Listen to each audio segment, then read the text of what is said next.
Bienvenue dans notre nouvel épisode au cœur de la reconversion, épisode 37. Non, votre mal-être n'est pas une faiblesse, mais un message. Alors je dois vous faire une révélation personnelle. À 39 ans, j'ai éclaté en sanglots lorsque mon médecin m'a demandé comment j'allais et qu'est-ce qui m'amenait aujourd'hui. Parce que vraiment, j'avais l'air hyper fatiguée. Alors oui, j'ai explosé. Tous mes examens étaient normaux. Et puis finalement, il m'a dit, peut-être que le problème n'est pas médical. À la lecture de votre dossier, il me semble qu'on en a souvent parlé du problème du travail. Alors cette fois, je ne vous pose plus la question. Je vais prendre la décision pour vous, à votre place, et c'est non négociable. Je vous mets en arrêt, 1 mois, pas une semaine, 1 mois. Et je sais déjà que je vais devoir vous prolonger. Il m'a fallu plusieurs années et un burn-out pour comprendre à quel point il avait raison. Le problème, c'était bien mon travail. Cette erreur est universelle. Nous cherchons tous les défauts ou des problèmes en nous quand c'est notre environnement qui est toxique. Et si on changeait de perspective? Aujourd'hui, nous allons démolir l'idée que votre mal-être révèle une faiblesse personnelle. C'est une grande manipulation collective. Je me dois de dénoncer ces messages qui sont toxiques, qu'on nous répète sans arrêt. Il faut savoir s'adapter, tu es trop exigeant, trop exigeante. Le travail, c'est pas fait pour être plaisant. Tu manques de résilience quand même, hein. On a tous nos petits problèmes. Alors je suis désolée de le dire haut et fort, mais au final, à qui bénéficie cette culpabilisation? Eh bien, comme d'habitude, aux employeurs, qui eux préfèrent finalement des salariés résignés, parce que leur système a besoin de votre acceptation pour fonctionner. La société valorise malheureusement la souffrance productive. Voilà ce qui se passe quand on intériorise la culpabilité. Vous vous reprochez votre sensibilité et puis vous minimisez votre souffrance. Vous préférez ne pas voir, peut-être. Vous vous comparez aux autres pour vous dévaloriser. Vous cherchez les défauts en vous plutôt que dans la situation. Bref, vous portez la responsabilité de tous les problèmes. Mais qui vous a appris que souffrir au travail était finalement normal? Vous n'avez pas le droit de supporter ça. Et si votre mal-être était un système d'alarme sophistiqué? Vous n'en avez sûrement pas conscience, mais votre corps est doté d'une intelligence intérieure. Votre mal-être fonctionne comme un détecteur de fumée émotionnelle.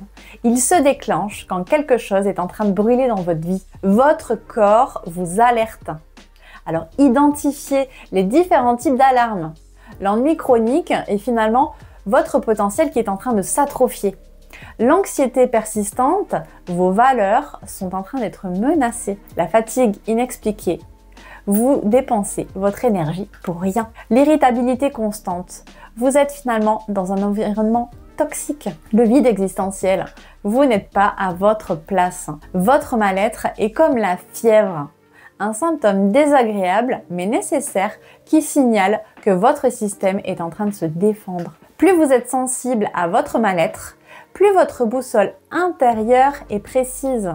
Et vous, quel message votre mal-être essaye-t-il de vous faire passer depuis longtemps? En fait, votre sensibilité, c'est un peu comme un super power déguisé. Il faut arrêter avec ce mythe de la faiblesse sensible. Les personnes sensibles détectent plus rapidement les dysfonctionnements. Elles ont une intuition plus élevée sur les relations humaines. Elles perçoivent les nuances que d'autres manquent. Elles sont souvent plus créatives et aussi plus empathiques. D'ailleurs, c'est marrant ce parallèle, alors que le mal-être au travail est de plus en plus dénoncé, on a vu l'émergence exponentielle de personnes dites diagnostiquées TDAH, HPE, HPI, c'est quand même étrange, non? Vous trouvez pas? Ce que vous prenez pour de la faiblesse est en réalité une capacité de perception supérieure. Vous êtes comme un instrument de musique en train de se désaccorder dans un environnement inadapté. Et si votre sensibilité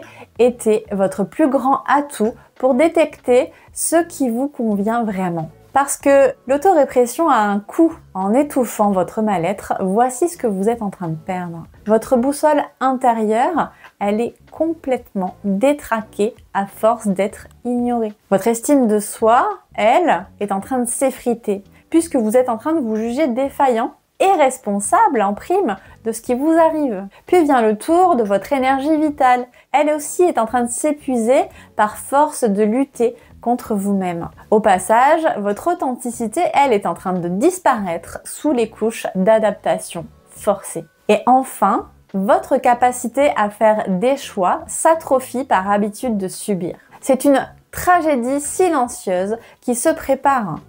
En apprenant à ne plus entendre votre mal-être, vous perdez l'accès à votre vérité profonde. C'est une spirale destructrice. Plus vous vous forcez à aller bien, plus vous allez mal. Plus vous niez votre souffrance, plus elle s'intensifie. Plus vous vous adaptez, moins vous savez qui vous êtes et où vous voulez aller. Alors essayez de vous poser cette question, même si elle doit être douloureuse. Qu'avez-vous perdu de vous-même en essayant de vous guérir de votre mal-être? Parce que dans le concret, les faux remèdes aggravent le mal. Toutes vos stratégies d'évitement ne fonctionneront pas. La surmédication, antidépresseurs, anxiolytiques pour tenir, l'hyperactivité compensatoire, du sport à outrance, des sorties ou des distractions permanentes, ou bien encore des addictions douces, l'alcool, le shopping même, les réseaux sociaux, voire plus. Vous pratiquez de plus en plus des exercices de spiritualité d'évasion,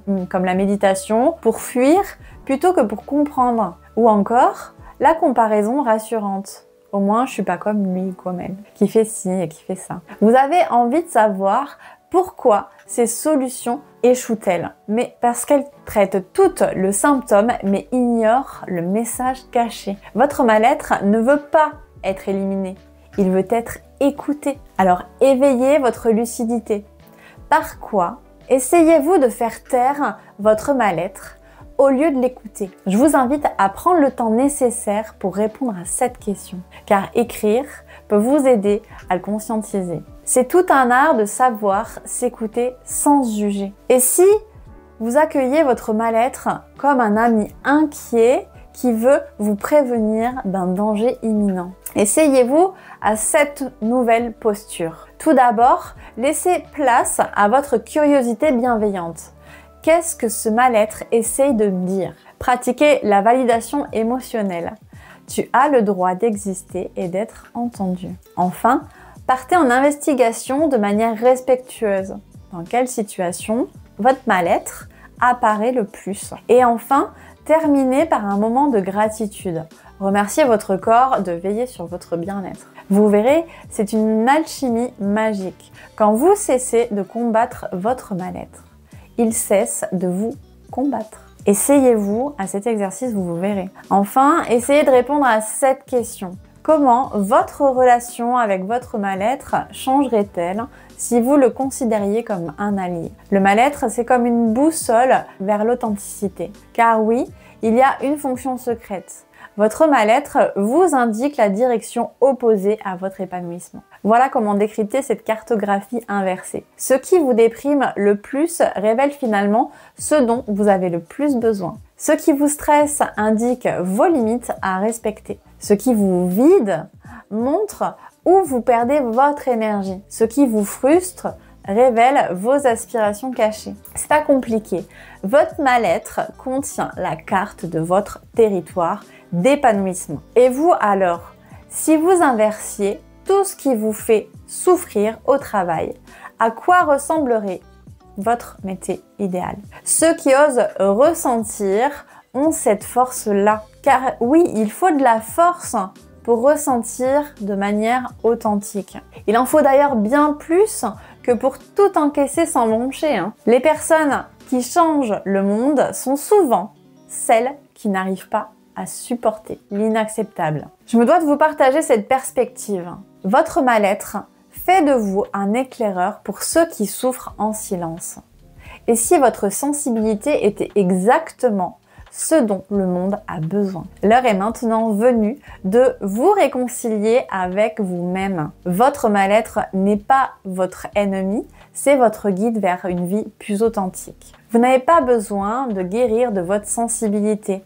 Vous avez besoin, au contraire, de l'honorer. Écoutez-vous enfin. Faites la paix avec votre mal-être et laissez-le vous montrer le chemin. Je vous invite pour finir à continuer votre réflexion sur les prochains jours. Comment pourriez-vous remercier votre mal-être pour le message qu'il essaye de vous transmettre? Partagez votre réflexion en commentaire. Peut-être qu'en changeant votre regard sur votre mal-être, vous changerez votre rapport à vous-même. Alors si cet épisode vous a aidé à transformer votre vision de votre mal-être, laissez-nous un avis ou un commentaire pour nous le faire savoir. Je vous dis à très vite. Ciao, ciao!